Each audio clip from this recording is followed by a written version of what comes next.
नमस्कार, मी रेणुका. या बुलेटिनमध्ये तुमचं स्वागत. गावाकडच्या बातम्यांमध्ये बातम्या थोडक्यात. काँग्रेसने दरवाजे बंद केले नाहीत तर शेवटपर्यंत वाट पाहू असं वक्तव्य प्रकाश आंबेडकर यांनी केलंय. महागाडीमध्ये सामील होण्याच्या संदर्भात त्यांनी हे वक्तव्य केलंय. काँग्रेस राष्ट्रवादीकडे लोकसभेसाठी त्यांनी 12 जागांची मागणी केली आहे. मुंबईमध्ये शिवाजी पार्कवर वंचित बहुजन विकास आघाडीची काल विराट सभा झाली, ज्यात एमआयएमचे खासदार असदुद्दीन ओवैसी यांनी पुलवामा हल्ल्यावरून पाकिस्तानवर जोरदार हल्लाबोल केला.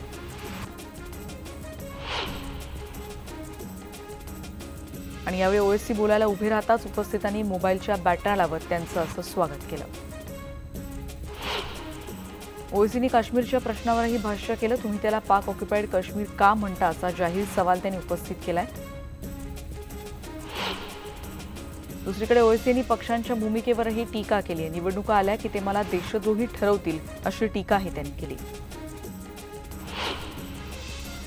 युतीवरही असदुद्दीन ओवैसी यांनी टीका केली आहे. हे कालपर्यंत म्हणत होते की युतीत जाणार नाही, पण जे शेवटी ड्रामेबाजी करणार असं मी म्हणालो होतो, असं देखील त्यांनी म्हटलं आहे. ओवैसींनी मुख्यमंत्री देवेंद्र फडणवीस, उद्धव ठाकरे आणि राहुल गांधींवरही या सभेत टीका केली.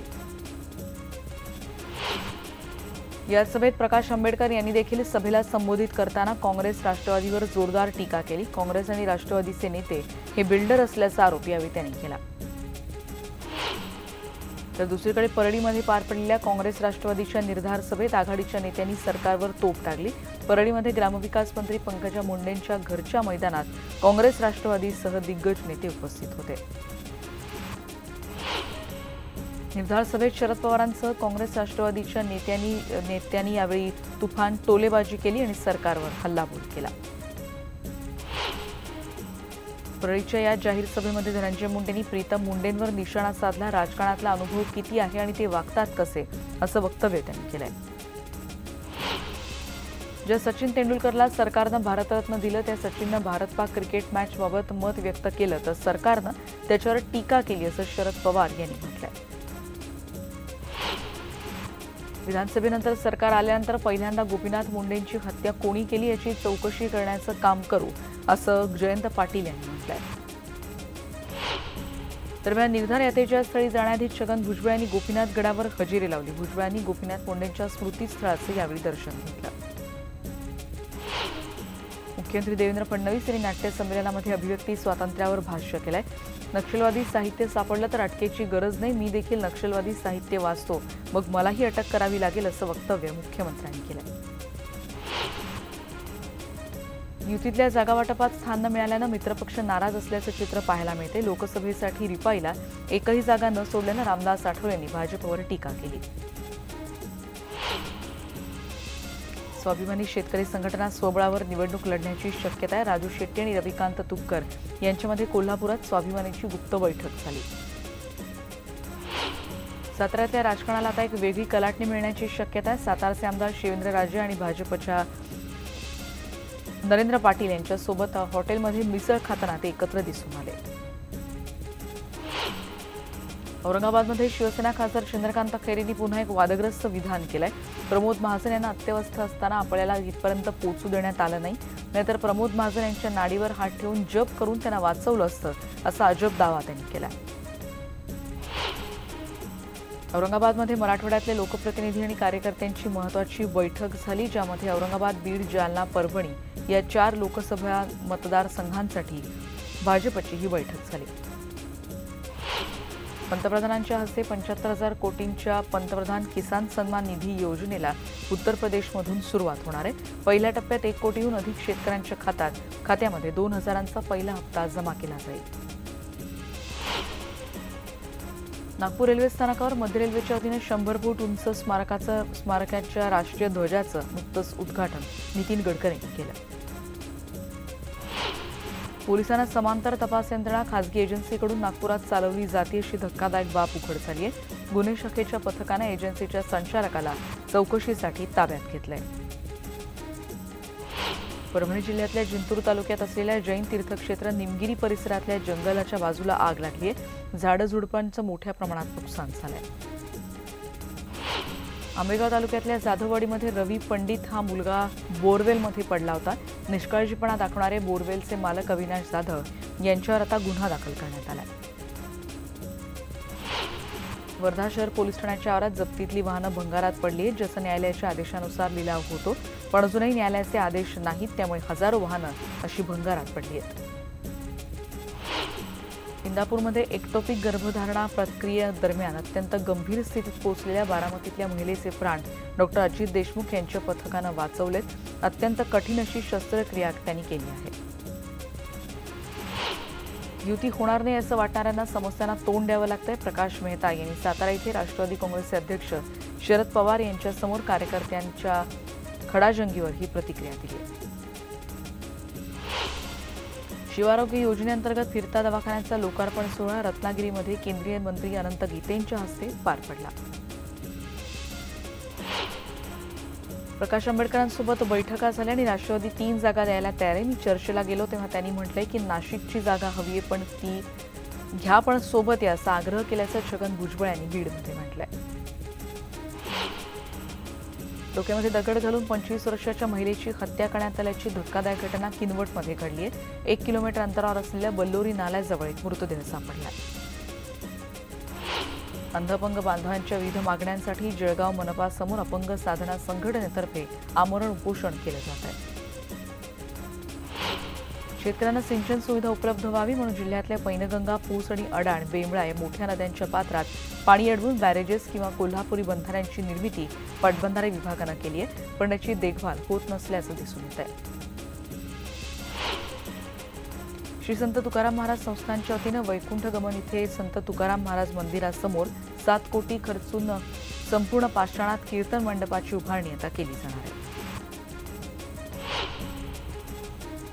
हिंगोलीमध्ये संत निरंकारी चॅरिटेबल मंडळाच्या वतीनं सद्गुरू बाबा हरदेव सिंगजी महाराज यांची जयंती उत्साहात साजरी झाली. इथे स्वच्छता अभियान राबवण्यात आलं. वाशिम जिल्ह्यात मंगरुळपीर इथल्या बिरबलनाथ महाराज यात्रा महोत्सवाला सुरुवात झाली आहे. 128 वर्षांची याला परंपरा आहे. औसा तालुक्यातली बातमी आहे. येल्लोरी दुर्गामाता महिला उद्योग समूहाच्या वतीनं भादा पोलीस ठाण्याला घेराव घालण्यात आला. अनेक निवेदनं देण्यात आलेली आहेत, पण दारू दुकानांवर कारवाई होत नाही, त्यासाठी हे आंदोलन होतं. लातूर शहरानजीकच्या नांदगाव शिवारामध्ये कचरा डेपोमुळे ग्रामस्थांना अनेक समस्यांना तोंड द्यावं लागतंय. खतनिर्मिती प्रकल्प बंद आहे आणि तो नव्या यंत्रसामुग्रीसह त्यानंतर सुरू करण्यात आला आहे. श्रीरामपूरमध्ये पोस्ट कार्यालयामध्ये पासपोर्ट मिळण्याची सुविधा सुरू करण्यात आलेली आहे. पुण्याला याआधी त्या सगळ्या नागरिकांना जावं लागत होतं आणि त्यामुळे आता नागरिकांची मोठी अडचण श्रीरामपूरमध्ये दूर झाली. मुंबई अहमदाबाद राष्ट्रीय महामार्गावर तलासरी तालुक्यात नंदीगावजवळ एलपीजी टँकरला भीषण आग लागली. वायुगळती आधी सुरू झाली आणि त्यानंतर या आगीमध्ये टँकर जळून खाक झाला. नेरळ माथेरान टॉय ट्रेन पुन्हा एकदा 102 वर्ष जुन्या इंजिनावर धावली. हेरिटेज आठवड्याच्या निमित्तानं माथेरान मिनी ट्रेन वाफेच्या इंजिनावर धावली.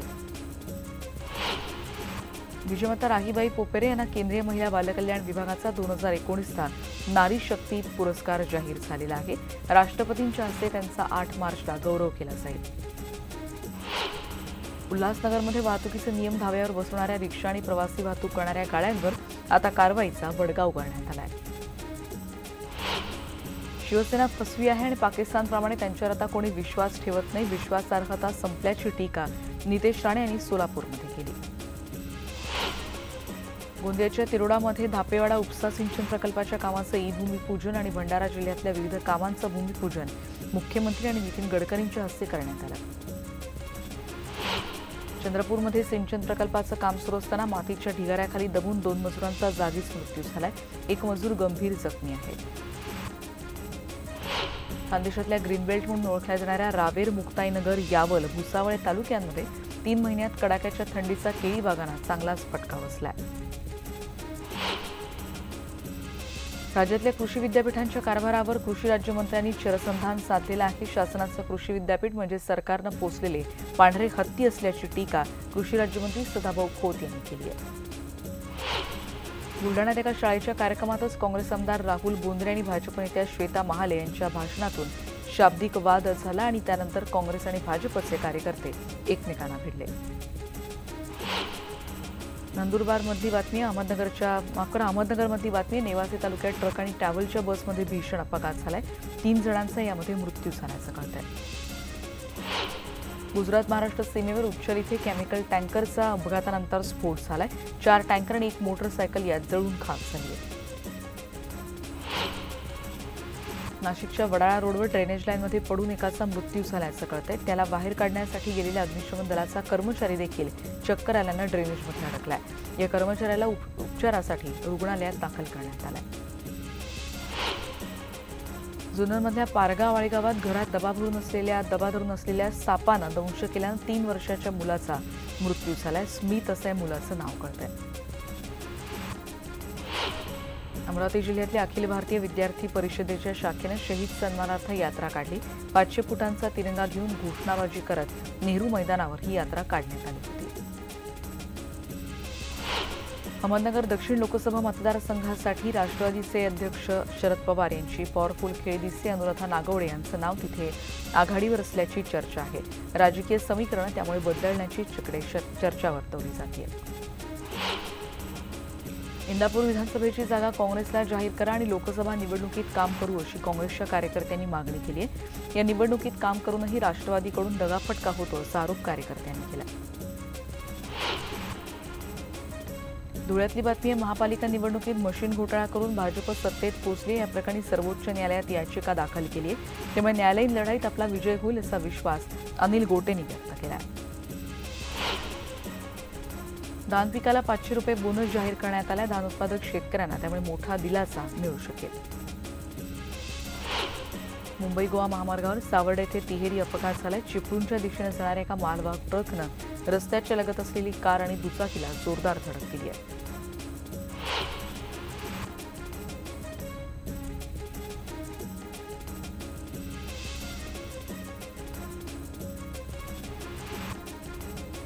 खेड बसस्थानकाच्या छताचा स्लॅबचा काही भाग कोसळून 3 प्रवासी जखमी झालेत। एसटीची वाट पाहत असताना प्रवासी तिथे उभे होते आणि अचानक स्थानकाच्या छताचा स्लॅब कोसळला।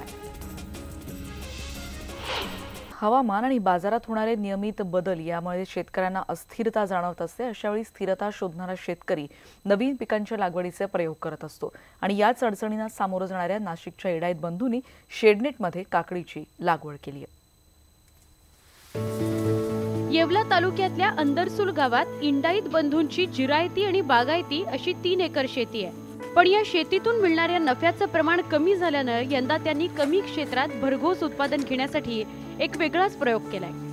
त्यांनी शेडनेटमध्ये 20 गुंठ्यात काकडीची लागवड केली आहे। यंदा त्यांना यापासून चांगला नफा मिळण्याची शक्यता आहे।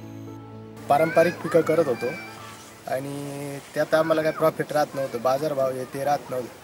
आता कांदा घेतला तर कांद्याला 300-400 रुपये बाजार आहे आणि कापूस केला, कापसाला ते बोंड आळे। त्याच्यामुळे आम्ही ह्यावेळेस काकडी करण्याचा निर्णय घेतला तर आम्हाला काकडीत बरा बाजार भेटला। 700-800 रुपयाचा कॅरेटला भाव भेटला आणि त्याच्यातून आम्हाला चांगलं नफा राहील अशी हे आहे आम्हाला। आत्तापर्यंत कॅरेट निघाली, आत्ता 300 ते 400 कॅरेट निघाली तर आम्हाला त्याच्यात 2.5-3 लाख रुपये आत्तापर्यंत मिळाले। त्याच्यात खर्च आम्हाला 70 ते 80 हजार रुपये खर्च आलेला आहे आत्तापर्यंत। इंडाईत यांचं एकत्र कुटुंब शेतीमध्ये राबतंय, त्यामुळे मजुरांवर जास्त अवलंबून राहावं लागत नाही। एकत्र कुटुंब पद्धती, संकटात नवनवे तंत्र शोधण्याची त्यांची सकारात्मक वृत्ती यामुळे कुटुंबानं शेती कामातूनच मोठी प्रगती केली आहे। आम्ही काकडी हे पीक निवडलेलं आहे। ते योकलेस सीडचं रिका डबल प्लस ही व्हरायटी लावलेली आहे। अंतर 5 बाय 1.5 वरती लावलेलं आहे। पण आम्ही खतं बेसल डोस टाकलेला आहे। बेसल डोसमध्ये DAP, निमोळी पेंड 19-19 जे मायक्न्यूटन 1840 हे खतं टाकलेले आहे व आम्ही मल्चिंग वगैरे आतरून त्याची ड्रिप वगैरे दिलेला आहे। काकडीच्या पिकाला शेडनेटमध्ये नियंत्रित पाणी, नियंत्रित तापमान तसंच पॉलिमल्चिंग यामुळे फायदा होतोय। यांच्याकडे शेततळ असल्यानं त्यांना थोडक्या पाण्याचा योग्य वापर करून घेता आलाय। यंदा त्यांना दुष्काळाच्या स्थितीत सुद्धा बऱ्यापैकी नफा हाती मिळण्याची अपेक्षा आहे। मला 3 मुलं आहेत आणि तिन्ही पण 10वी, 9वी, 10वी, 11वी पर्यंत शिकले परंतु सरकारी नोकऱ्या नसल्या कारणाने मी शासनाच्या कृषी योजनेत भाग घेण्यास त्यांना प्रवृत्त केलं आणि त्यासाठी 3 मुलांना आमच्या पिकं घेण्यास प्रवृत्त करण्यासाठी वेगवेगळ्या पिकं घेतात. मिरची, आता या वेळेला काकडी घेतलेली आहे. काकडीत चांगलं उत्पन्न मिळतं. एकत्र राहणाऱ्या आणि एकत्र शेती कसणाऱ्या इंडाईत या कुटुंबियांनी दुष्काळावर मात करत काकडीचं भरघोस उत्पादन घेतलंय. त्याचबरोबर हजारोंचा नफा देखील कमावलाय. यंदाच्या दुष्काळात त्यांना हे थोडक्या क्षेत्रातलं थोडकं पीक दिलासादायक ठरणार आहे. बब्बू शेखसह bureau report, news 18 Lokmat, Manmad. साताऱ्यातली उदयनराजे आणि शिवेंद्रराजेंच्या दिलजमाईनंतर आता उदयनराजेंना ठसका लागण्याची वेळ आली आहे, कारण शिवेंद्रराजेंनी भाजपच्या संभाव्य उमेदवारासोबतच नुकताच मिसळीवर ताव मारला.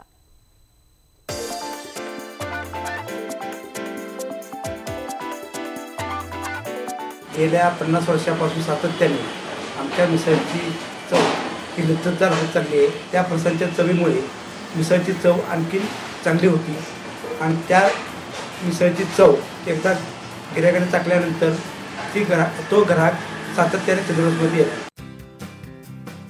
वसंत जोशी यांच्या मालकीचं हे हॉटेल. वसंत जोशी म्हणजे खासदार उदयनराजे भोसले यांचे कट्टर कार्यकर्ते.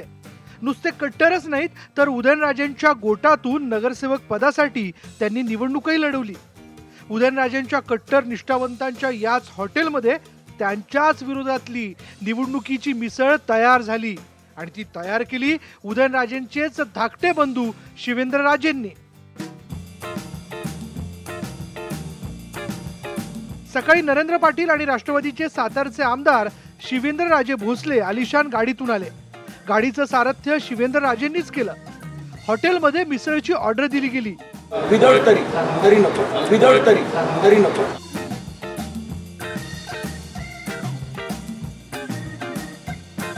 दोघांनीही त्याच्यावर चवीनं ताव मारला. मिसळ खूप चांगली होती, ठसका बिलकुल लागला नाही. त्यामुळे मिसळ खूप चांगली असताना एक मैत्रीची मिसळ होती आणि भविष्यामध्ये ह्याच मैत्रीची मिसळ वेगवेगळ्या कामांच्या निमित्ताने या ठिकाणी ते अजून घट्ट होईल असा पूर्णपणे मला या ठिकाणी विश्वास आहे. माथाडी कामगार नेते नरेंद्र पाटील यांची सातारच्या राजकारणात एंट्री होऊ पाहते. उदयनराजेंनी झुलवल्यामुळे भाजपनं माथाडी कामगारांची संख्या पाहता नरेंद्र पाटील यांना उमेदवारी देण्याचं जवळपास निश्चित केलं. मित्राला शुभेच्छा देणं गरजेचं असतं. नुसतं असं म्हणू शकत नाही किंवा मित्र नाही, मित्राला शुभेच्छा नाही तर मग मैत्रीचा काय उपयोग. सध्या माझं एकच धोरण आहे, टेन्शन घ्यायचं नाही, टेन्शन द्यायचं. काही दिवसांपूर्वी दस्तूर खुद्द शरद पवारांनीच साताराच्या या 2 राजांमध्ये मनोमिलन घडून आणलं होतं. उदयनराजेंनी शिवेंद्रराजेंच्या खांद्यावर हात टाकून गप्पा मारल्याची चर्चा राज्यभरात गाजली होती.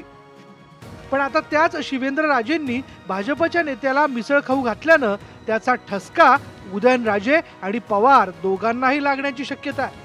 किरण मोहिते, न्यूज 18 लोकमत, सातारा. आणि बातमीनंतर या बुलेटिनमध्ये आता आपण इथेच थांबतो आहोत. पहा फक्त न्यूज 18 लोकमत.